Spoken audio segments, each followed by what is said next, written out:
Let's do it. We're live. How you doing?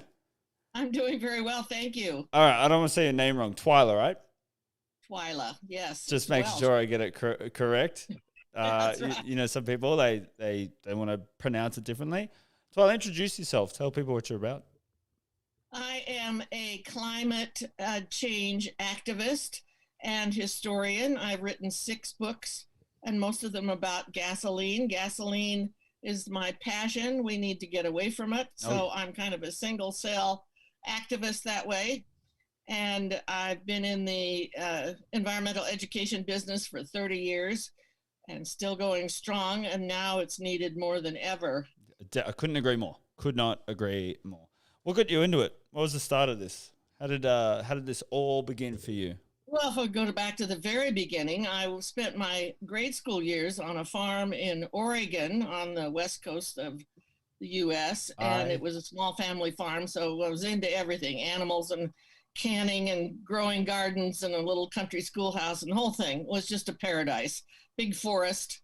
And then we couldn't make a living on that, so we moved to California and bought a lot on the beach, and it was just a sand dune. But then I had the ocean, and we had rocky shores, and I spent my entire high school years looking into tide pools.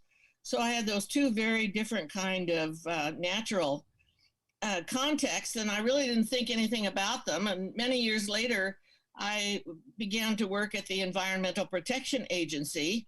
And this was the first time I realized that there was actually an agency that protected the very things that I loved when I was a kid. Yeah. So I got very excited about that. And then I created my own environmental leadership program, which was a 2.5-day weekend retreat, and exposing people to the issues that they needed to grapple with. They were all overlapping and interlocking. And I presented that for 6 years. And then I started writing books and went to graduate school, et cetera, et cetera. And here we are. There you go. I love Oregon. Oregon was my favorite place in Really? America. Oh, I loved it there. I had so much, gorgeous state. such a blast in Portland. Friendly people. Everybody's super nice, super relaxed. It reminds me a lot of Melbourne, like a rainy, even more rainy Melbourne. Yes. Yeah. Right. Yeah. Okay, well, so like you got into it relatively young then, and then carried on. Is that what I'm getting from that? Like you started early.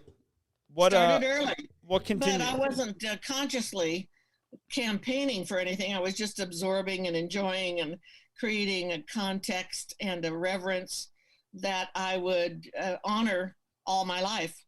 Nice.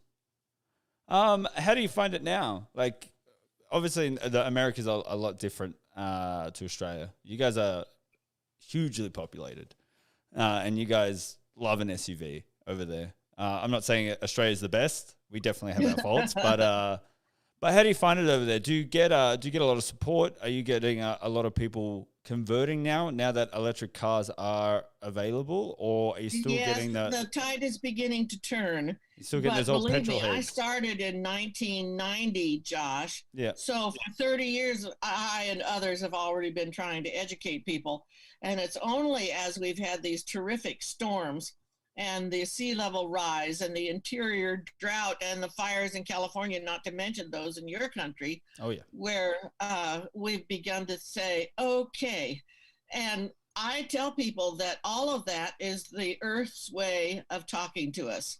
That is her vocabulary, hurricanes and fires. And this is what she does with what we give her. And so she's beginning to get our attention.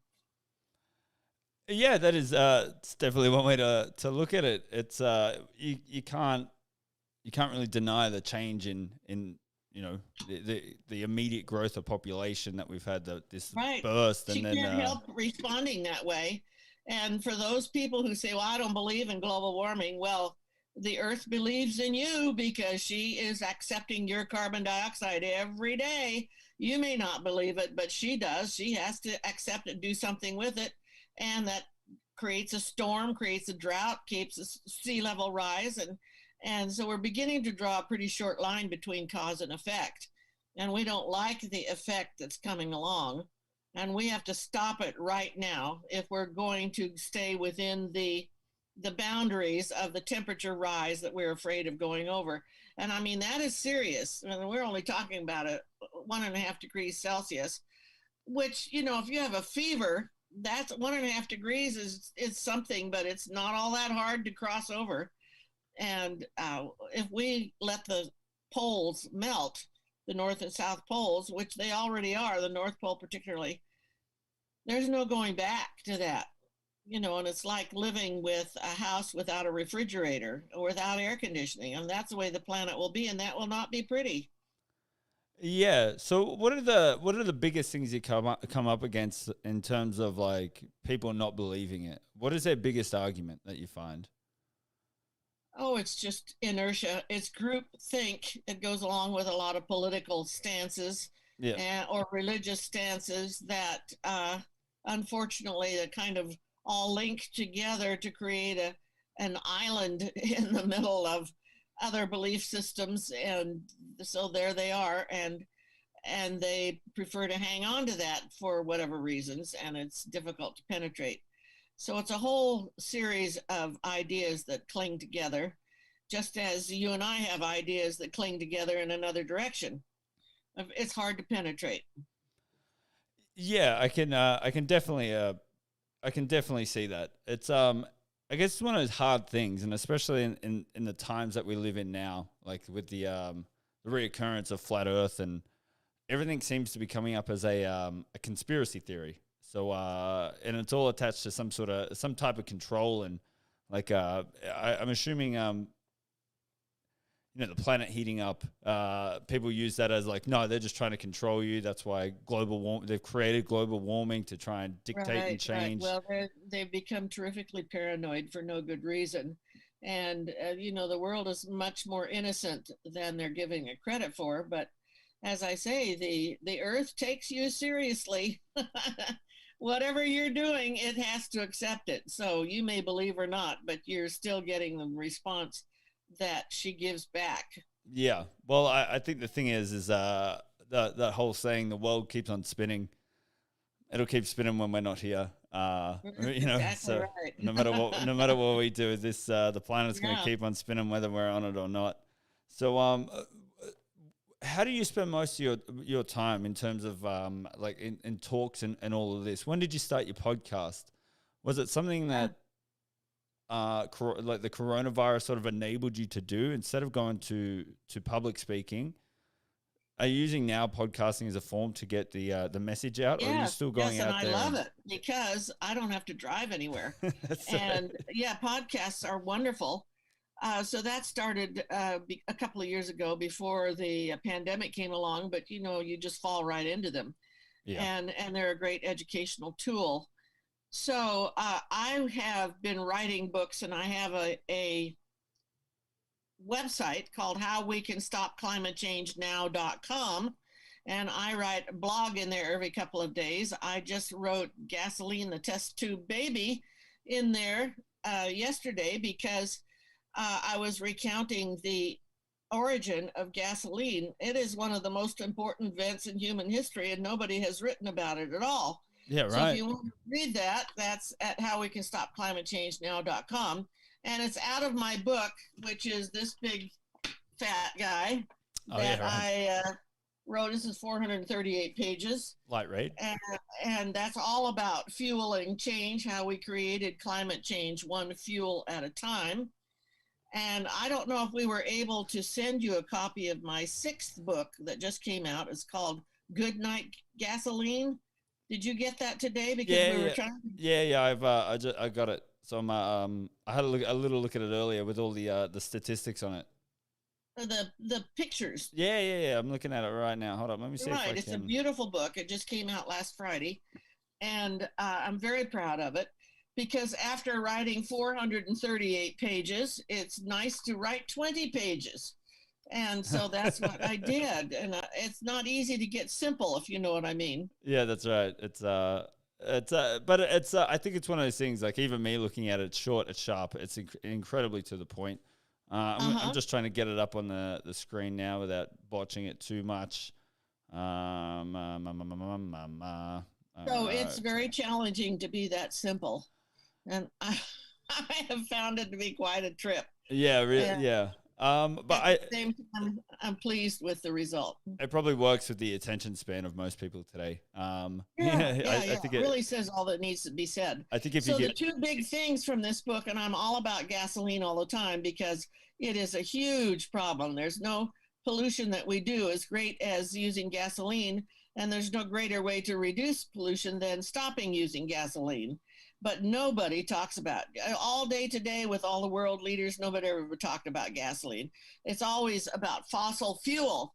As yeah, long as you talk about fossil fuel, that's amorphous, and they can bandy about statistics, and it becomes abstract right away. But if you talk about gasoline, you're talking about you and me, what you and I do, and how much we use when we drive. And so this little book says every gallon of gasoline leaves behind 20 pounds of carbon dioxide. Now, that's hard to imagine, but it's true. You can find this at EIA.gov and EPA.gov. Those are the Energy Information Agencies. And when I was researching this big book, I found that.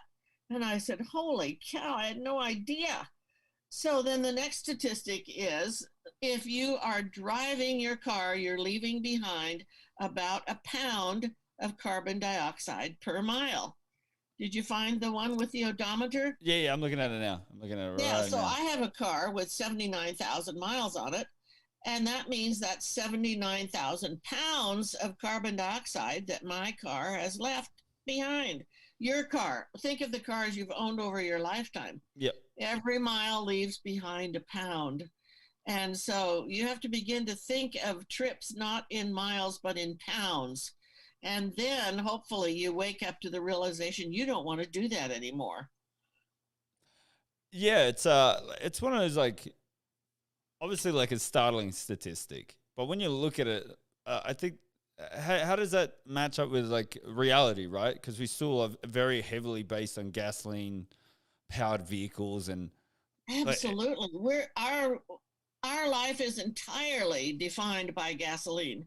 Gasoline was the ink in the pen of the designers of the 20th century, whether they were subdivisions or city streets or regulations or laws. It was all about gasoline all the time. And the oil companies knew it. That's why they got rid of the buses. Now, I know you guys still have buses. I love those streetcars in Melbourne. We don't have those. yeah. But because we are the seat of oil, the oil companies just blew the streetcars away, and it was a terrible loss of public transportation. So everybody needed cars, and then post World War II, they started building these subdivisions. The only way to get there was with a car. Yeah. So you had a house and a car. Those were your two biggest purchases, and it has been that way to this day. You can't go anywhere without a car. And we are completely addicted to that. And I'm saying that it's time to back off from that addiction and instead call it being a customer. And as a customer, you're not an addict, and you can say, I don't want to burn this gasoline anymore. And so we don't. And in fact, we have a cartoon here. I don't think I sent this to you. Can you see this cartoon? It says, Yeah. This is the gasoline pump and the earth, and it says, I've had enough. I'm breaking up with you. It's over. That's the great gasoline goodbye. There you go. And, It's right there. We've seen it. right. Seen it here first. So I'm the one woman band banging away about gasoline. In fact, here's a story you might enjoy. It has to do with the beginning of gasoline.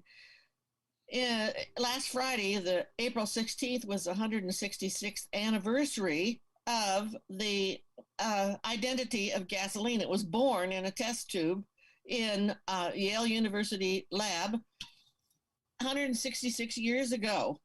Up until that time, there was no oil at all in the world other than a few barrels of it that they collected by laying a blanket on a pond that was saturated with oil on the surface, and the blanket would soak up that oil, and then they'd hang the blanket up with a clothespins and let it drip into a bucket. You with me? Yeah. Sorry, I was just moving my mic. Yeah, and so then they would fill these little bottles little bottles, 2, 3, 4 ounce bottles with this stuff and call it a liniment of some kind of health rub for sore throats. Yeah. You could gargle with it, or you could rub it on your foot if you had a sore foot. You know, anything that hurt on your body, you'd use this Seneca oil for. It was named after the Seneca Indians there. The Indians themselves had used it for a long time. So Benjamin Silliman was the chemist who created this analysis of the oil, brought in by George Bissell, who was a lawyer up in New Hampshire, and his friend Jonathan Eveloff. And they wanted to earn some money. They weren't making much as lawyers, and they said, we got to do better than this. And God bless them. They went out looking around, and they found someone with these little bottles of Seneca oil, and they decided to have it analyzed. And that's why they took it to Yale University lab in order to see what it was worth. So here's the man with the test tube, and that is Benjamin Silliman Jr. He's looking at it, and the very top, there's 8 levels in this test tube. Each one of them become famous. The top one is Rigoline, and it is so airy, it's like ether. In fact, they used it for ether before the real ether came along. People would be knocked out for surgery with this Rigoline. And then the second was gasoline, which they did not name for at least a decade, but it was so volatile. If they happened to drop a drop of it, it would bang like a firecracker. Yeah. So there was nothing they could do with that. They didn't have the internal combustion engine. It was 40 years away, and maybe only 2 or 3 people in the world were thinking of it. So that fuel was useless. So then the third fuel was kerosene, and kerosene was perfect. This is just like the 3 bears, you know, big bear, little bear, just right. So kerosene was used for lighting. This is what made John D. Rockefeller rich. And this is what created light at night for factory workers to work later in the evening. And so that created the Industrial Revolution. And also, up until that time, there was no interior lighting except a rag in a dish that you lit up for a little light at night, which goes clear back to the Romans, or candles if you were fortunate enough to have candles. And that was it. But when you got kerosene, then they created these wonderful glass lamps that we see in the movies that were so familiar in the 1800s. Yep. They had to invent those because suddenly they had a fuel, didn't know what to do with it. And the brass key that they turned to bring up the wick was a big problem. It snuffed out the fire. So that thing had to be invented. It was a long, hard job. And that was the light of the 19th century, and that's what was first making the oil companies rich. So you had this globe, this planet rolling around the solar system, and it is so engorged with oil. It is just ripe to be pumped. Yeah. And are you married? Have you ever had a baby, your wife, baby? Or no? No. Okay, well, maybe this is too risque. Can I be risque? Yeah, hey, go ahead, have at it. Say whatever you want. I'm comparing it to a woman who's just had a baby, and her milk comes in, and she has breasts like torpedoes because they're full of milk, right? Full of milk. This is the way the Earth was, just rich with oil. Full of milk. And nobody in 4.5 billion years had ever tried to pump it out. Yeah. So when it came out with tremendous force and, shot up into the sky, and people had no idea nobody knew how much oil there was. When it comes out in little bottles like this, there's no way of knowing. And so they let it run down the hillside and built dikes for it to hold it. And it was a mess, right? So they had to get the barrels from the whaling industry to put the oil in. And then they'd have to haul it to a railroad spur, put it on the railroad spur, maybe go 8 or 10 miles. And then they'd get to a different railroad and they'd unload everything, put it on that, because there was no standardization of railroad tracks. And so, it was a mess. So it took a while. But for the first time in history, we had three fuels at once. We were still in the wood age. The wood age had been our cradle. And then coal came along in the 19th century and it was being used for railroads. And then oil came along. So three fuels at once. This is amazing. And we need to celebrate that and look at it historically, because it just opened up the world in ways we couldn't imagine. So that's how that whole thing started. Now, on the West Coast in California, they were having a gold rush. That's right. About the California 1849. So on the East Coast, they didn't have anything like that going on, and they sure wanted something. And so oil became the gold rush in the East, and gold became the gold rush in the West. So it was tremendously exciting time for the country. This was before the Civil War, of course.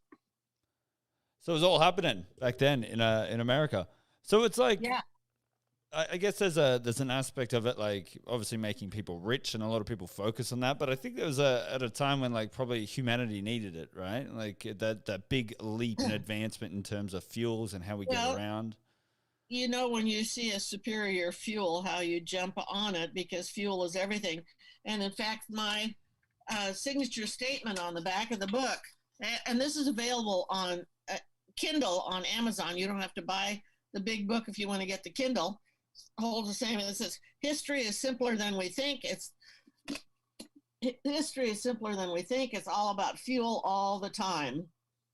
And we see that now again as we're leaving behind the fuels that we are addicted to, and we're going in a new direction. We don't have any idea what that looks like. So we have done this before. We're doing it again.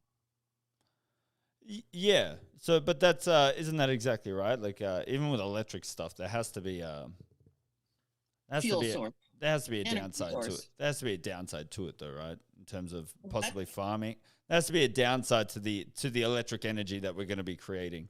Not natural energy, but creating like battery cells and stuff like that. In terms of like dumping it in the environment, there's obviously going to be downsides.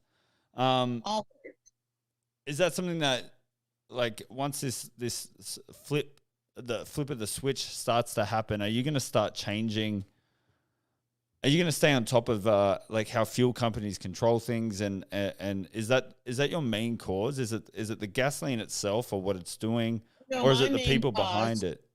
My main cause is to get people like you and me to realize that they're leaving behind huge chunks of carbon dioxide. Did you see that elephant in the book? Yeah, I did. Yeah, right. 15,000 pounds. Yep. You leave that behind in a year. Yep. Depending on the amount of driving you do. Well, you look at that and you think, I don't want to do that. Yeah, that's right. Right? Yeah. That's not what I want to do. So this is what I'm asking people to do. I'm at the street level. You and I, burning gasoline, we have to stop it. There is no greater pollution we do than burning gasoline. And even though transportation is only about a third of the greenhouse gas impact, and we are maybe a third of that as drivers, still, if I'm doing 79,000 pounds, that's a lot. And if I can avoid doing that, that's a lot. That's what I'm asking people to look at. Yeah. I think it's just one of those things. It's like, for me, with this curve and the changing into electric cars and stuff like that, the population is still going to grow. So wouldn't the carbon dioxide and the carbon dioxide or monoxide? What was the difference? Dioxide. Yeah. Wouldn't the carbon dioxide still be increasing in terms of like agriculture, farming? Well, we're trying to cut back. We're trying to find new ways, natural farming. I mean, we're in for a revolution. There's no doubt about it. We have to leave behind the carbon of oil, and we just have to do it. We're going to go to electric. We're going to go to wind, and we're going to change the way we live. I mean, the Zoom has taught us that we can stay home. I mean, I don't have to fly 27,000 hours to get to see you. Yeah. 27 hours from San Francisco to Cairn. Believe me, oh, yeah. By the time you get off the plane, there's about a teaspoon of gasoline left. Yeah. It's right. Yeah. Well, I don't want to do that anymore. And I don't. So this is wonderful. And you're going to see more and more of this as people get the realization that we need to change our ways and change them very quickly. even the timelines that President Biden and the leaders are laying out are so kind to these poor, big oil companies, big auto manufacturers who think, oh, I need 30 years to do this. They do not. 5 years is plenty. We should all be cutting our gasoline in half within 5 years, or else we just can't. We cannot stop climate change without stopping burning gasoline. And it is within our power to do that. Yeah, I agree. Couldn't agree with you more. Do you know the statistics over the coronavirus break when the world shut down? Do you know anything about that in terms of, obviously there was less flights, there was less cars on the road. What are the stats saying about that? About the reduction over last year? Well, it's interesting you should mention it because David Attenborough, who's an English naturalist, you've probably seen him on TV. Oh, he has a new program coming out this weekend called something about the silence, the pause, whatever that was, when in March the whole world shut down and all the animals came out. Yep. So that's going to be on TV this weekend here. I don't know if it's in Australia or not, but it shows the deer coming out, walking along, the penguins in the streets. I mean, they're there, they're in the background. And I'm sure you have so many animals that are on your doorsteps as well. Oh, yeah. I did the obligatory cuddle with the koala bear. I loved holding it. It was very heavy. I had no idea they were so dense. Yeah. And that's one of the things you do when you're a tourist in Australia. You hold the koala bear. Yeah, Australia's never really had a problem with wildlife in terms of it coming to where humans live. So I think we're, I guess, lucky in a sense that we've never had a problem with, a kangaroo coming up. I remember the first experience I had with a kangaroo. I was young. I was probably about 4 or 5, and one jumped into our front yard, and I went to go pat it, and my parents were like, "Don't do that." No, don't do that. Just leave it alone. Yeah, they are so silent and poised. Yeah. And I have walked right up to them. Of course, they were in an open zoo and used to people. Yeah. But boy, can they kick and run. And yeah, they have to be respected. Yeah, that's, I guess, just like any animal. But I think Australia has a large group of particularly dangerous animals. So I think Really? Australians have learned to respect animals Well, you as don't much have as we can. predators. What's your main predator? We have sharks, we have crocodiles, snakes, spiders, okay, crocodiles. things like Yeah. that. Yeah. Yeah, we have lots of poisonous snakes and spiders. I think that's our thing down here. And then the odd shark and the odd crocodile in the waters. So we've got all bases covered. We got land, and we got the sea covered. I don't think we have any birds that can really harm us. We got a big eagle. Our eagle is pretty big, but they leave humans alone. So, how are you moving away from the wildfires? How is the country recovering from that? Oh, we stepped straight into a flood. So. No way. Yeah. Oh, really bad flooding this year. So last year, everything, the year before, rather, everything was on fire. Everything started growing back, and we started seeing more greenery, and we started seeing, everything go back to normal. Australia sort of is I was talking about, I had a podcast last night where I was speaking to Larry, he's a psychologist from the UK, and some of the Australian, like the native trees and some of the flowers, that needs the fire. But we just don't regulate it very well here. So when we had a fire like that, it burnt half the country down. So it sure did. Yeah, it was horrible. It got everywhere. But unfortunately this year we had the floods. So we either get one or the other. It's either on fire or it's flooded. So once again, it can probably relate back to exactly what we were talking about at the start of this conversation, where it's possibly a little bit of Mother Nature just throwing something back in our face, telling us to calm down and to chill out. In terms of when you've picked all of this up and you started really rallying against it, how much did it change what you do, and how you said you obviously have a car? Do you decide to walk more places now or ride? And how have you convinced your friends and family? Well, I live in the suburbs and I have to drive everywhere. And I don't do a whole lot of walking because things are a distance beyond what I'm really comfortable doing. But I try to really limit where I go and how often I go. Yeah. So I organize myself, my trips. And in fact, we call it the conscious driver, where you look to delay a trip, combine a trip, uh, omit a trip, and begin to really think. In fact, we call it the kitchen table exercise, where you get your family together and you look at your calendar and say, okay, it's Monday. Who goes here? And you use your phone to find out the exact mileage, where you go and mileage back, and you write that down. And then, you list all the Monday trips, all the Tuesday trips, and so forth. And you begin to think, what can we do about this? If you're serious, that you're going to help reduce the threat to the North Pole, which is the paramount thing we have to think about. This is the goal, and this whole thing is to keep the North Pole from melting, just in case we're not clear about that. Then you have to get serious about what you're doing with your pollution bomb, which is your car.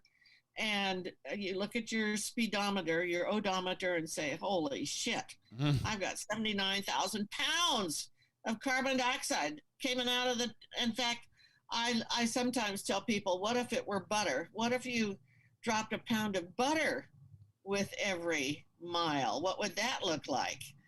Would it dribble out of the tailpipe melted and the streets would be slick with grease? Or would it be little pounds of butter that would fall out of your tailpipe? So you kind of get the idea that if you dropped a pound of butter every mile, that would be a mess, wouldn't it? Oh, yeah, definitely. You and everybody else. Well, but we don't see the particulates from gasoline, so we don't think it's happening. Yeah. Do you get a lot of like people, especially when you do these talks, sort of say that, you still drive, you know what I mean? And that's a problem. Like you're sort of contributing to the thing that you're fighting. I still drive. In fact, I was a very bad driver just yesterday. And this goes to show, I will admit my failing here, how deeply embedded is the thinking of driving, even though I do think about it very carefully. I had to take my 2 dogs to be clipped for a summer cut. I took them to a PetSmart, which was 3 miles away. So that's 3 pounds taking them out to get clipped, 3 pounds of carbon dioxide. And then I get out there and I had forgotten to take the paper from the vet that said my dogs were up to date with their inoculations. So I had to come back and get that paper. That's 3 more pounds. Then I drive out with the paper. That's 3 more pounds. Then I come back because I don't want to sit in PetSmart for 3 hours. So 3, 6, 9, 12. And then I go out and pick up the dogs and bring them back. So I did that. And when I got home, I thought, what have I done? I went unconscious. And it's easy to do. Easy to do. Another thing that's easy to do is idling. You can idle at the bank drive-through. You can idle at I don't talk about idling at a stoplight. Well, hold up. Sorry, one sec. Some of the cars do stop the engine at stoplights. You guys have a drive-through bank? Yeah. What? What do you mean? What? We don't have them. We don't have a drive-through bank. You have to go in. You have to get out of your car. No. We drive through. Like, how does that work? Like, we have a big screen with the teller's picture on it. She's live. And then they have a pneumatic tube, and you put your stuff in the tube, and it goes and goes under the street and up into the office and changes your money, gives you your deposit slip, brings it back. Is this a discovery? That is insane. Imagine that. This is blowing my mind. Talking to people from all around the world, I'm starting to learn a lot. It's but don't you think like it's stuff like that really contributes, right? Like you guys have drive-throughs for everything. Like there's Starbucks drive-through there, which is crazy to me. Like going to go get a coffee, you don't even need to leave your car. Like have you guys? I'm like America in general. Have you guys sort of sort of like switch the cost of A great thing to say. Thank you. I'm going to remember that. take it, it's Because yours. that's Just so true. Thank you. you can have it. Yeah, you go through the drive-in and you're sitting there and idling all through the drive-in, and it costs you a lot of money to buy that stuff. I don't do it because I don't want to indulge in that, but that is another way that we're exchanging. What did you say? Convenience for fuel. Convenience for fuel. I have to write that down right now. Get it. Hold the phone. Oh, yours. I'll remember it for you. So if you forget, just let me know. I'll email it to you. Yeah, that is so true. But wouldn't that be like a thing that you'd attack, like in terms of reduction, right? So you can, Absolutely. I think it's at times you can sit and you can go, people don't use your cars as much, and as you know, it's impractical. That's part of the complete laziness that's built into being an addict of gasoline. You don't have to get out of your car. People depend on that. I mean, Starbucks is very popular, for example, and you can sit in that line idling for 10 minutes waiting to get up to the window, pick up your order. Don't even have to put your shoes on, just put a jacket over your pajamas if you want to. And we're just terribly lazy, and we have to get away from that. So one of my books, where is that book? I can never find it when I want it. It's called The Gasoline Diet. It's also on Amazon. It's a workbook, and it is Drive Less, Lose Pounds, which is the pounds of carbon dioxide, and Save the Planet. Drive Less, Lose Pounds, Save the Planet. It's a workbook. It's about 35 pages, and that is helpful to people to look at their driving habits, lay out the week, as I told you, use your phone to see where you're going when you're coming back, and begin to take this seriously, because the goal is to wean yourself off of gasoline. Have to do it. Yeah, but I like with the conversion to electric cars, you'll see everybody change. Yes. But it's just, once again, it's like you said, we're addicted to the gasoline lifestyle, where it is. And if you do you have a lot of car commercials on TV? I don't watch regular TV. Okay, so network TV here is just full of car commercials. Yeah, and they never mention fuel at all. It's all about power of engine and the exciting adventure that the car is going to take you on, and the luxury of the interior, and all the little knobs. They show the little knobs because that's all they have to do now is design knobs. Yeah. And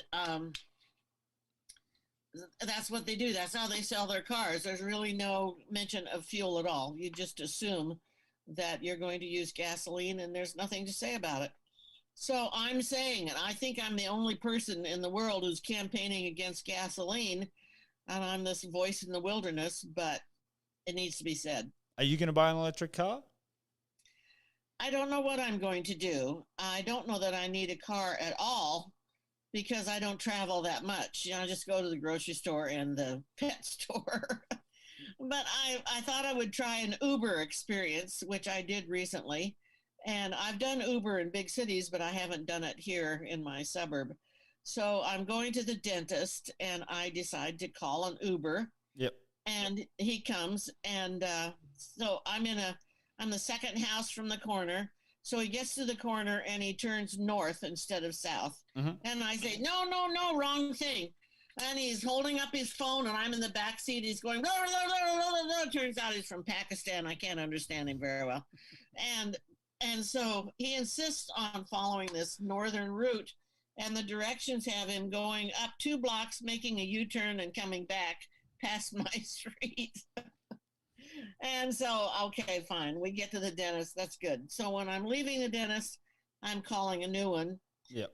And they tell me that my credit card doesn't work. And so I have to put in a new credit card. I'm standing out on the corner, and I'm putting in 16 digits of a credit card out in the sun and the wind. That's not easy, right? And so I've called another car, and they said, well, you've taken too long. We're canceling that one. And then another car is coming toward me, and then it's diverted somewhere else. You can see them going on the, and so finally I get a car and come home.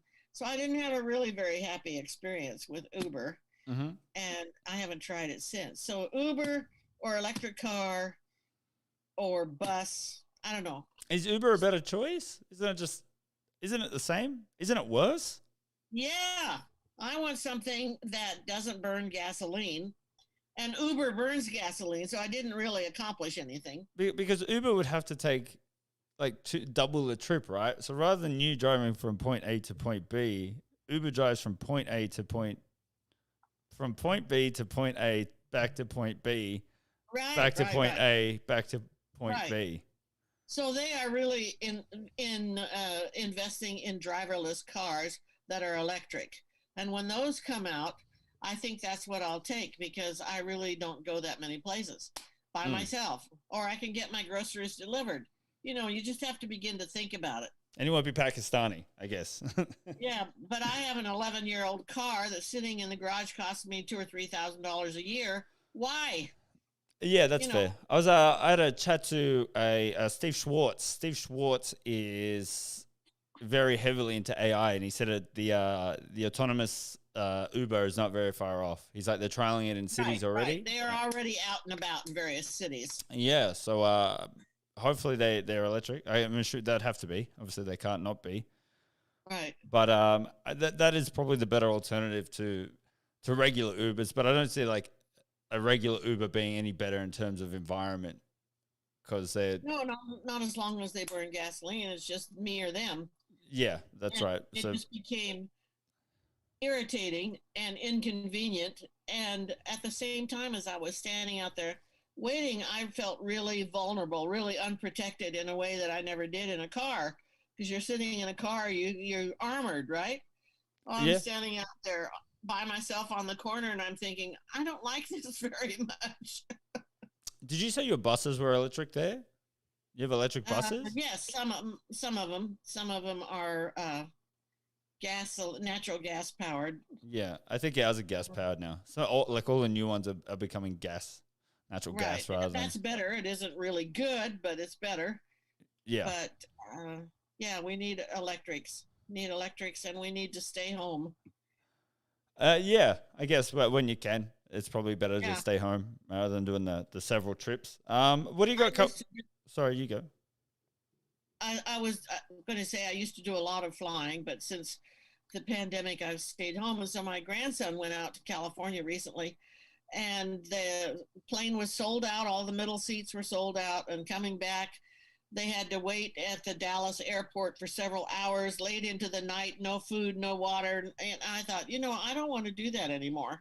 That doesn't appeal to me. Can you Rather guys? stay home. Don't you guys have a train system there? Can you catch a Not train? much, not much, because like everything else, it's been undermined by the car industry. Oh Remember, the right. trinity here is oil, car, and media. That's the trinity that we worship. Yeah, right. And your long distance buses are still gas powered, like gasoline powered Right, right, rather than right. natural gas. Right. What do you got coming up? What are your plans for the future? Like, say in the next like while COVID is starting to ease off a little bit and the rise of the electric car. What do you got planned for the future? Well, I thank you for asking. I am in the process of creating a legacy project for people who want to make sure that they leave behind the earth in as good a shape as they can. And we're going to help them get off gasoline and organize their community to do that because there are a lot of people, older people, who really are concerned about their kids and grandkids. And the legacy they want to leave has something to do with less fuel. So we're going to be the conduit for that. And I've got this wonderful shirt. Well, it's the cartoon that I showed you. It's on a shirt, and we'll probably be selling those. And I have a new book coming out in the fall. It's the history of the founding of the Environmental Protection Agency in America, 1970. And that's a pretty interesting story. Richard Nixon was a Republican, and Edmund Muskie, senator from Maine, was a Democrat, and they managed to put it together and never talked to each other. So it's an interesting rivalry. Is So that I'm primarily a publisher. is that book going to be paperback Oh or yeah, Kindle? yeah. It'll be Kindle and paperback, and easy to read. Lots of pictures. All of Fantastic. the usual suspects. Do you sorry to keep bringing this stuff up, but do you get a bit of guff for printing on paperback? Wouldn't like be cutting down trees I to make a put book it on out in Kindle. I always put it out in Kindle. This big guy here is available on Kindle, Oh, okay. Yep. and that's the choice. And more people are going to Kindle, Yeah, and so it is a much that's better the choice. preferred way. You should do some audiobooks there, Twyla. I should. I'm not, for me. My voice isn't that good, but I would enjoy that a lot. I want to do a lot of YouTube stuff. The Yeah. stories that are in this book about the change from wood to coal to oil, and the effects on people's lives, the cowboy era, and the moving west. It's an exciting story, and it's all about the kind and amount of fuel available, as well as the Civil War. The South fought the Civil War in the last decade of the wood age, because they had no machines at all. They had the cotton gin, which separated the seeds from the cotton, and that was it. So they were in the wood age, and they had slaves as labor. That's slavery can only exist in the wood age, we hope. And then the North was in the first decade of the coal age. So they had the superiority of the intensity of coal and the factories that went along with it and the railroads that went along with them. So they were able to beat the South, which was still in the wood age, if you see that. Same decade. Yeah. Two different fuel sources. Probably for the best, though. Yeah, so that's very interesting. Yeah, I think so too. But that was a good outcome for fuel. We'll give fuel that one for getting rid of racism, not Right. racism, getting rid of slavery. Right. I think. All right, Twyla, I'm so sorry to cut this short, but I got to go. I got another podcast after this. Well, this has been fun, Josh. Yeah, it's Thank you. really good. I'll check out your book. I'll get it on Kindle, but I appreciate that. I can't wait to see what you do in the future. Yeah, thank you. I'll let you know if I may. Hey, keep in touch. I love keeping in touch with the people that I have on. So just send me an email. You've got my details. So Absolutely. Definitely keep in touch. Yeah, thank you, Josh. Thank you very much, Twyla. Bye-bye. Bye. Oh, no. Hey.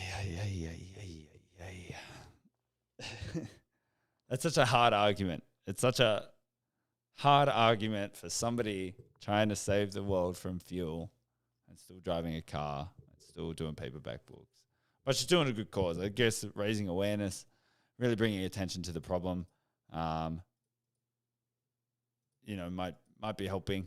Hold on, I'm trying to figure this camera out. There I am. But, what do you say? What do you say without being an asshole? I'm going to leave it there. That's it. Once again, guys, like, share, spread it around. Check out the website, wawdh.com.au. Everything is done through there. Support the show if you want to, or don't. I don't care. I'm going to keep making them anyway, even if nobody listens. I'll make you listen. Other than that, I think I might be taking a break for a little bit, maybe a week or two. I think I got one on Sunday, so that's a straight up lie. That's a lie. I'll be back on Sunday, where I'll see everybody here, and we'll have the same chat. I'm assuming it's going to be very similar to this one. Fantastic. Goodbye.